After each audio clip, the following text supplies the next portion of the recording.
નીચાણવાળાની problem હતો hips right side. Doctor સામે બતાડ્યું તો ઓપરેશનનું સજેશન કર્યું ડૉક્ટરે તો ઓપરેશન કરવું પડશે.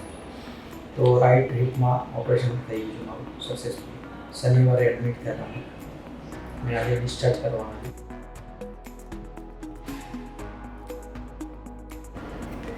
ડૉક્ટર કન્નવ પંચાલનો એક્સપિરિયન્સ સારો છે. એ સ્પોર્ટ ઇન્જરીના ને માસ્ટર છે થોડા, તો મને સારું લાગ્યું કે એમને મને સમજાવ્યું હતું બધું કે આ રીતના થશે ઓપરેશન તમારું, આ છે તે છે. ને ઓપરેશન બી ખૂબ જ સરસ કર્યું છે એમને. મારા તરફથી તો 10માંથી 10 પોઈન્ટ છે. મારું નામ ધર્મેશ પરીખ. મેં અહીંયા ડૉક્ટર કર્ણવભાઈ પંચાલ પાસે ની રિપ્લેસમેન્ટનું ઓપરેશન કરાવ્યું હતું. એપિક હોસ્પિટલની બધી સેવાઓ સરસ છે. સ્ટાફનું બી ખૂબ કોઓપરેશન મને મળે છે અને દરેક તરફ પૂરો સપોર્ટ.